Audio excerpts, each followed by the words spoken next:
TitleMatchNetwork.com. What are some of your memories teaming up with Kevin Sullivan early on in your career? Oh, Kevin. Kevin and I rode together, and we're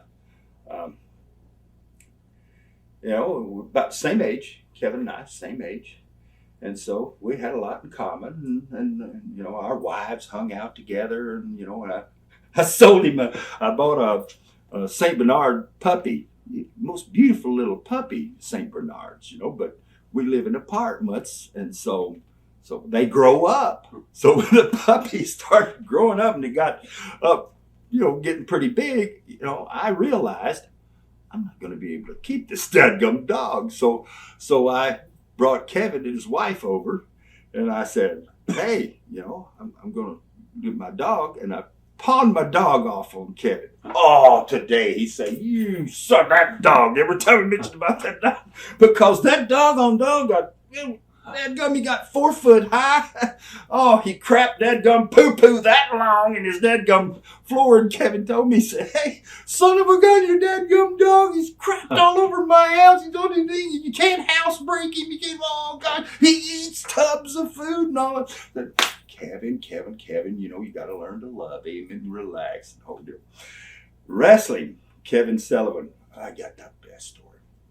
Kevin and I would go on Friday nights working for Nick and Roy, and we worked for John Kazanis in Knoxville, Tennessee. And they had the Wright brothers, Don and Ron Wright.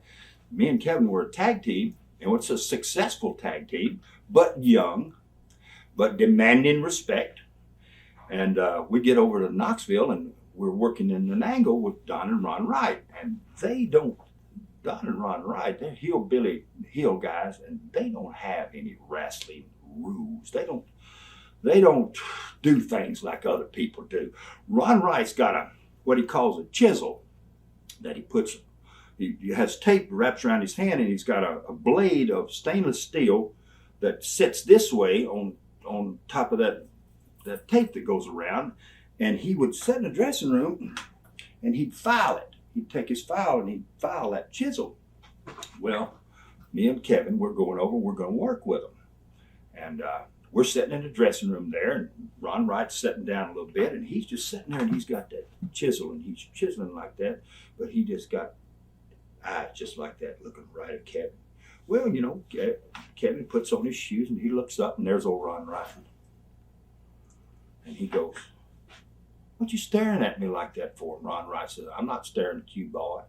Old hill country guy. And Kevin says, he's from Boston. Ron don't like him. He don't like the way he talks. He don't like the right. Boston demeanor. And so he's filing away, and so Kevin gets his stuff done, and he looks back, and Ron's still just like that, right in the face. And Kevin says, hey, he says, I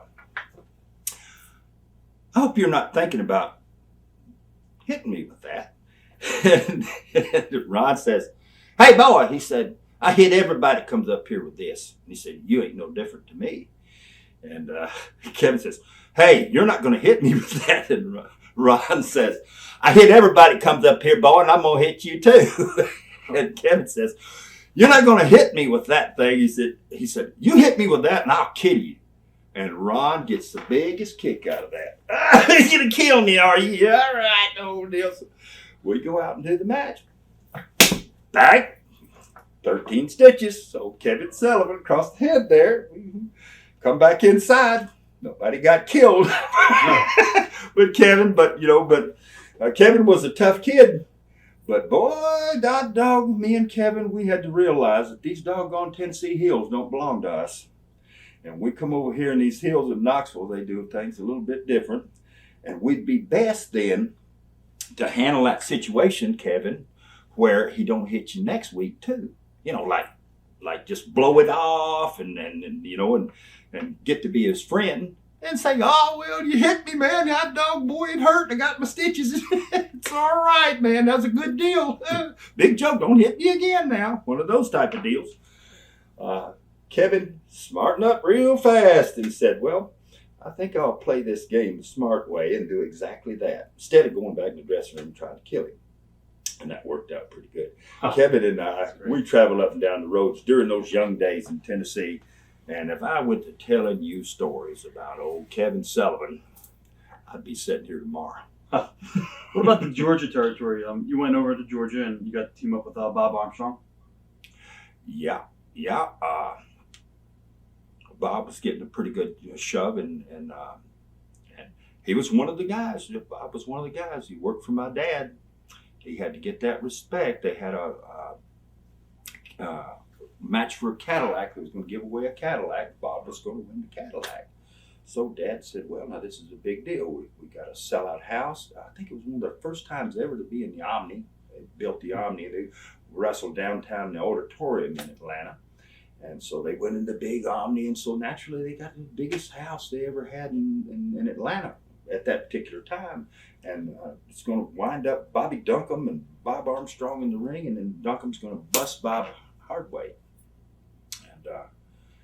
And Duncombe had never done that much, and you got to kind of know what you're doing to bust a guy sometimes. You'll hit him so hard, and you'll try so hard, but you don't know how to cut him. You don't know how to do it. And so you wound up hitting Bob, I guess 6-8 times in order to bust him, and he finally did. He finally got the boy. He slid him open good, but beat the living heck out of him in doing it.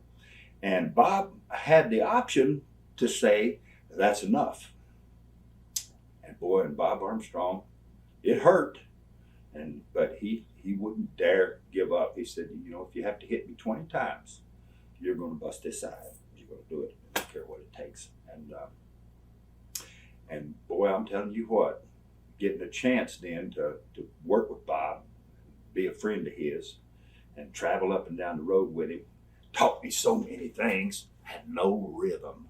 Bob's mother was a dancer, so he had that tap dancing, anything you want to do. We get in the car riding to town, pull up the bongos, put the bongos between, and every song we played on the radio. See, everything was rhythm to him. And there was me, growing up on the old farm there, fairly tough kid, but not a bit of rhythm. Couldn't dance, and never had any girls say, why don't you ever dance? Well, heck, I couldn't dance, wouldn't give it a try. I hang around with Bob Armstrong a while, and I'll be doggone if the rhythm don't bleed over on me. And all of a sudden, I start dancing, and I say, give me those bongos. I'm thinking we got harmonicas, and the bongos got do-do-do-do-do-do-do-do. I mean, got as good as he was. I have to say, old Bob Armstrong gave me rhythm, man. I love him for it. And a million other things, too. Growing up around him, all of his kids, Brad and Scott and Steve and all of his boys, they were like my boys. I mean, we were that close, me and Bob Armstrong. And I'll tell you what, I was talking about wrestling tag teams and different guys that might have a little chip on their shoulder, and you had to kind of watch out for them a little bit. You didn't have to watch out much of Bob Armstrong in the ring. That he was a very volatile person if you got on his wrong side. I knew that about him, so I didn't get on his wrong side.